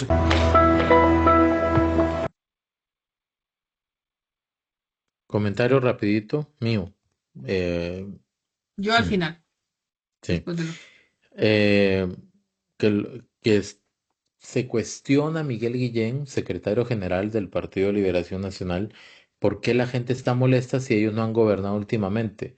Sí, no han gobernado últimamente, pero han sido mayoría en la Asamblea Legislativa, que es donde que es donde se toman las decisiones, ¿verdad? Y tienen mucha gente metida en muchas instituciones de los 3 poderes de la República. ¿Ok? Entonces sí tienen que ver. No es del hecho de que no han gobernado que no tienen ninguna responsabilidad. Todo lo contrario. Los efectos positivos y los pésimos estragos, principalmente en la parte económica que se han vivido, es gracias a decisiones que toman y siguen tomando desde posiciones privilegiadas del Partido de Liberación Nacional en la dinámica nacional. Por ejemplo, dice, quieren hacer un Estado social competitivo. Eso es mentira, perdón. Eso es mentira. Está mintiendo. ¿Por qué? Porque si quisieran hacer un Estado social competitivo, aprueban los eurobonos. Eurobonos, bien. ¿Por qué? Porque primero, no puede haber un Estado competitivo si lo obligan a gastar mucho más de su presupuesto en préstamos malos, en deuda mala, en deuda cara, que es lo que obligaron con los eurobonos. Le dijeron, no compre afuera, no me da la gana que compren afuera la deuda o que traigan dinero afuera, consígalo de acá. Es como que le dijeran a la gente, no compre arroz importado, solamente consuma el nacional y pague más, ya que Porque estamos yo con el digo, tema de los arroceros, ¿verdad? porque yo digo ahora también. Exacto. Y además dice un estado, perdón, social competitivo, un estado enfocado en la sociedad, en la ayuda a la sociedad. Ok, hasta donde yo sé ha bajado la pobreza y el desempleo. Ok, hasta donde yo sé ha bajado la pobreza, el desempleo y ha bajado el tipo de cambio. Eso hace a un estado socialmente competitivo. Pero si impiden que se compren los eurobonos o que se tramiten los eurobonos, o si le meten un resello a un decreto del gobierno para evitar que los grandes banqueros paguen un impuesto, entonces le están afectando el ingreso al país por un lado y por el otro lado le están diciendo al país, por mi gana, paguen más en préstamos. Y eso lo que hace es que aquello que se puede invertir en la parte social no se puede invertir. ¿Por qué? Porque hay que priorizar seguridad, salud, educación, etcétera. Entonces van a haber menos becas Avancemos, menos viviendas de bien social, etcétera. ¿Por qué? Repito, porque obligaron al país, a ese partido, Liberación Nacional, estoy gritando suavecito, ese partido, Liberación Nacional, le está obligando al país a conseguir deuda cara. Entonces, cuando dice que Liberación Nacional quiere construir un Estado social competitivo, le digo al señor Miguel Guillén, eso es mentira. Y se relaciona esto de los eurobonos cuando él dice, es que la gente está molesta con nosotros. Por supuesto que está molesta con ustedes, porque siendo mayoría en la Asamblea, lamentablemente siendo mayoría, están afectando al país de esa manera. Entonces, no venga a enredar con un discurso evasivo, irresponsable, esquivo y hasta cierto punto descarado. Parece la cama de Heidi. Ponemos el otro Ok, para llevar conclusiones. usted sabe cómo es la cama de Heidi, ¿verdad? ¿Cómo era? Bueno, era de paja y usted se tiraba. Pura paja. Ah, Vamos con bueno. ese video. Ok. Randall Varelli le dice, Randall, Coqui Douglas, por favor pregúntenle por qué siguen hablando de presidentes y doña Laura es la candidata. Doña Laura es la candidata. Porque hay un gran problema. Y la Perdón, gran debilidad ideas de y Laura, propuestas. la gran debilidad de Laura es como ahora que ustedes hablan de fútbol, es como aquel jugador que pasaba haciendo milpa. Y aportaba al equipo, pero estaba haciendo milpa a ver si le llegaba la bola y metía un gol. Ya, por lo menos, le pusieron de camiseta y está de titular. Vamos a ver si es capaz de meter el gol. Pero ella no tiene mérito, el mérito lo tiene Rodrigo Chávez. Ella no ha hecho ningún mérito, ella simplemente le cayó unos regazos la oportunidad y va a tener. Vamos a ver de qué está hecha. Yo creo que ella va a perder por una razón, es demasiado débil, no tiene liderazgo. Y segundo, depende de la imagen del gobierno y depende de Rodrigo Chávez. Por eso no tiene liderazgo propio. Ella es muy dependiente y esas dependencias, esas codependencias en política son letales. Y la última, Randall Varelli le dice, Randall... Si quiere Bueno, voy a hacer algunas conclusiones de lo que el señor Miguel Guillén pregunta. ¿Por qué es específicamente? Aquí tengo una pequeña lista, porque es que es muy grande, pero, o sea, tengo alguna, y son hechos, no son, Solamente le quiero tirar una de sí, menos de 10 palabras. sí, diga, ¿cuál? Habla de liderazgo, coma. Ajá, ajá, ¿Y qué pasó con San Ramón? Ramón, empezando por Ya. ahí. Listo. Y así quieren dirigir un país. Si no pueden dirigir ni siquiera San Ramón, si en San Ramón ni siquiera creen en ellos, ¿cómo van a solucionar sus problemas internos? Óigame, el único caricatura que me ha hecho gracia el semanario Universidad en esta vida, donde viene Álvaro Ramos con los incendios y viene Juan Carlos Hidalgo con el incendio. Literalmente, ¿cómo quieren dirigir este país si ni siquiera son capaces de dirigir su propio partido? Aquí voy a hacer un pequeño resumen de algunos hechos que resumen por qué yo considero que es un descaro que el señor Miguel Guillén le pregunte a los costarricenses por qué pensamos lo que pensamos del Partido de Liberación Nacional. Dicen en un estado competitivo.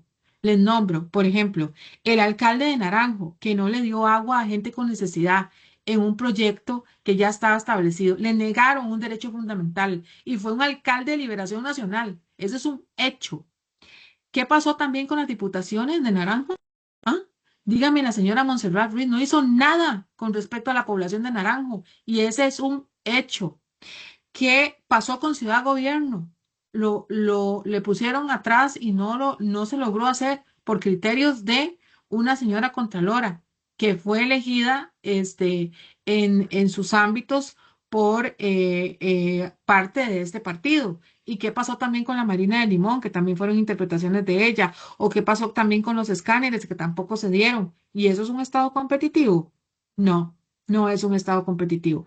¿Qué pasó, por ejemplo, con los criterios de la Defensoría de los Habitantes? Que también la señora, a pesar de haber renunciado a su militancia, fue militante del Partido de Liberación Nacional y tiene amplios ligámenes con este partido. ¿Qué pasa, por ejemplo, con los criterios del Tribunal Supremo de Elecciones? Y les voy a decir por qué. Porque la presidenta de ese partido tiene ligámenes muy, pero muy estrechos con a los Arias, ¿verdad? Los Arias Sánchez, ex funcionaria de ellos. Ella nunca debió haber sido elegida como presidenta del Tribunal Supremo de Elecciones. Si desde la cúpula empezamos mal, ¿cómo los costarricenses van a creer en sin número de resoluciones como esta, la ley Mordaza, que ya demostramos de por sí que no es equitativa, donde anteriormente sí se daba de parte de los gobiernos la comunicación? Es simplemente el hecho de ejercer su obligación constitucional, el derecho de los costarricenses de tener publicidad. Es algo tan simple, es dar cuentas, nada más. Y pues por último, el Poder Judicial y su cúpula, obviamente probado en hechos, como el tema del levantamiento del fuero, dicho por el mismo abogado José Miguel Villalobos, que dijo que este caso no tenía el contenido jurídico que debía tener. Es más, ni siquiera el expediente estaba completo. Al famoso día 4 de abril, que ni siquiera, que fue el día al mayor avance de parte del Poder Judicial. Y bueno, ese es alguno de los pequeños resúmenes que yo hago sobre lo que el pueblo costarricense resume lo que ha sucedido con este partido y por qué no confía en ellos, diciéndonos que no gobiernan. Si aún vemos que las cosas no se mueven porque se obstruyen y eso, que ni siquiera hemos tocado la caja costarricense de Seguro Social, ¿verdad? Voy a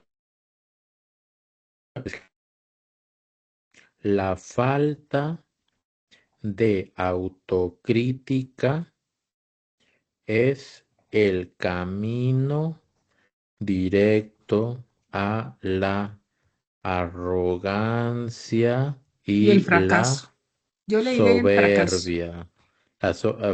La arrogancia, la soberbia y el fracaso. Sí. Va para el Face. La falta de autocrítica es el camino directo a la arrogancia, la soberbia y el fracaso.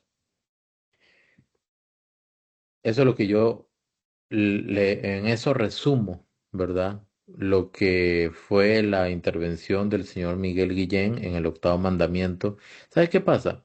Cuando la gente comienza a verse apoderada por la emoción, deja de usar la razón. Y el hombre se emociona. em, Y no ver la realidad, Richard. hay un tema, y esa es mi opinión nada más. Yo creo que hay un grado importante de desesperación en el afán de golpear al cuerpo a doña Laura Fernández, diciéndole que no es líder, que no tiene liderazgo y no sé qué, cuando se está disparando en el pie. Porque en Liberación Nacional tampoco Tampoco hay Álvaro Ramos, liderazgo. en esos Sí. Si términos, fuera así, ¿verdad? no ha demostrado liderazgo. Ramos dijo que no votaran la vía rápida 4x3, no le hicieron caso todos. Eso es no tener liderazgo. Ramos lleva no sé cuántos chorrocientos mil intentos para hacer la Asamblea de San Ramón y no lo ha logrado. Vea, desde la primera que no lo logró, ya no hay liderazgo. Ya no hay liderazgo. Y de Vea, hecho, no ¿cuántos hay intentos ha tenido? liderazgo porque dice que no puede hablar con ellos porque no entra la señal. Pucha, o sea, ¿cómo le cuesta? ¿Cierto? Ya entendí por qué se duerme en el Tribunal Supremo de Ay, Elecciones. sí, Le esa es cuesta, otra le cosa. cuesta hacer ese esfuerzo adicional, al parecer, de decir, me monto en un carro y en hora y 20 minutos estoy en San Ramón buscando a esa gente para hablar con ellos. Así de sencillo, ¿verdad? Entonces, cuando uno se pone a pensar verdaderamente en este tipo de situaciones cuando uno escucha estos discursos tan llenos de cualquier cosa menos sentido común, Ujú. tan carente de autocrítica, uno dice, de verdad, ¿quiénes han estado frente al país en las últimas décadas? ¿Qué tipo de mentalidades han estado frente al país en las últimas décadas? Y podrán decir, pero Costa Rica fue un país, sí, porque ese país hermoso tiene Sí, muchas cosas, sí. muchas fortalezas, Su gente muchas es muy riquezas capaz. Ujú. mal administradas Sí. en las últimas décadas que la llevaron al borde de una crisis. Ujú. Y no me vengan a decir lo del PAC, que por aprobar la ley de finanzas De las finanzas públicas, públicas. ajá, Ya ellos todo se habían mejoró. llevado la pomada No, canaria. no, eso es como que yo compre un taxi y se lo dé a usted y ya por eso usted hizo plata. No, porque No el sé taxi hay que manejarlo. manejarlo, licencia, etcétera, Hay hay un que montón. manejarlo, hay que cuidarlo, hay que hacer lo que rinda, hay que manejar gastando el menor combustible posible. No es Ujú. tan sencillo como eso, ¿verdad? Y nada más para terminarla, porque aquí salió rascando el pack, pero de ahí, lo siento, sorry, son zorritos, como dicen, porque si el pack hizo tantas cosas buenas, como dice su presidente, como dice su candidata, como dicen todos los del pack, pero que no la supieron comunicar, por favor, tuvieron un presidente comunicador, ¿ok? Tuvieron una primera dama que es mejor comunicadora que el presidente. Y Sí. adicionalmente, o que ese expresidente, me refiero a Carlos Alvarado, y Ujú. adicionalmente gastaron miles de millones de colones al año en pauta estatal. Es decir, Sí. pagaron a los medios de comunicación para explicar lo que estaban haciendo. Si hicieron tanto como dicen y no lo lograron comunicar pagando esa millonada por año, sencillamente botaron la plata, perdieron la plata o los estafaron o alguien estafó a alguien aquí, porque si se hacen tantas cosas buenas y tienen tan pésima imagen para que les quitaran hasta el último diputado y alcalde, es porque de verdad hicieron un trabajo pésimo. No supimos comunicar, entonces son malos comunicando, malos contratando gente para comunicación, malos contratando pauta estatal en medios de comunicación, o sea, son malos en todo eso, pero en todo lo demás son buenísimos. Perdón, no me la chupo. Sí, No y me yo, chupo el dedo yo. yo quiero agregar una imagen que se dio ayer en el control político de Catherine Moreira Brown. Pedía que cómo era posible que fueran en contra de los agricultores. Vean, no voy a demeritar, de verdad, todos somos costarricenses y ellos cuentan también. Pero Ada Cuña se levantó y dijo, y le dijo así directamente a la señora Catherine Moreira Brown, le dijo: mire, diputada, así como usted está pidiendo nuestro voto, yo ayer se lo pedí encarecidamente a usted, pero no por 200 y tanto, casi 300 agricultores. Se lo pedía en el nombre de todos los costarricenses. ¿Sabe cuántas personas deben de tener préstamos en este país? ¿Cuántas personas en este país se pueden ver afectadas por la inflación u otros indicadores económicos? Y ustedes le dieron la espalda al país. Yo creo que ni siquiera ellos se dieron cuenta de las consecuencias que pueden tener este tema de los eurobonos. Vea, sin embargo, sin embargo, Frank detectó que a las 11 de la mañana del día de ayer, jueves, la Ajá. diputada Catherine Moreira Brown le estaba dando me divierte a una publicación de él. Y Que ahí se estaba lo trabajando reclamó y mucho. le dedicó un video y toda la cosa, ¿verdad? Entonces, Frank Cordero, contenido exquisito el que hace. Y, y uno dice, o sea, de verdad, en manos de quién hemos estado. Solamente con los de eurobonos, yo le hubiera dicho a Miguel Guillén, conecte la lengua con la memoria y con la memoria de corto plazo, porque hacía menos de 48 horas su partido acababa de afectar al estado social competitivo del que estaba hablando en ese momento. De verdad que hay que tener un poquito de vergüenza para decir ciertas cosas, pero bueno. Totalmente. Al ser las 2:07 de la mañana del 3 de octubre del 2025, creo que estamos llegando al final de este Sí. programa. Ana, por favor, un cierre. Muchas gracias a todos los costarricenses. De verdad que hoy fue un capítulo para pensar y discernir.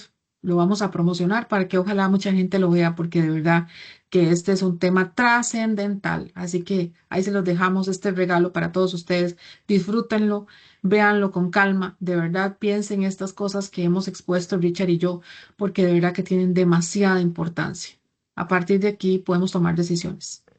En las cuentas de TikTok y de Facebook de Ana y de ese servidor, pueden ver extractos también y yo creo que es importante hacer conciencia sobre esos temas porque de verdad hay mucho en juego. El 1 de febrero del 2026 a las 6 de la mañana hay mucho en juego y yo creo que no hace falta detallar nuevamente qué. Ana, Sí, muchísimas gracias por la muchas recopilación de gracias. las noticias. Creo que todos los videos los vi por primera vez hoy. Sí, sí, Entonces, sí. Yo por sé, eso yo que a sé. veces reacciono así, pero de verdad, muchísimas gracias, Ana. Con mucho gusto, Richard, con mucho gusto. Haciendo patria, nos despedimos. Que Dios me los bendiga a todos y muchas gracias. Se portan bien, por favor, y si no, nos avisan. Sí, sí, sí, por Hasta favor. luego. Buenos días. Adiós. Adiós.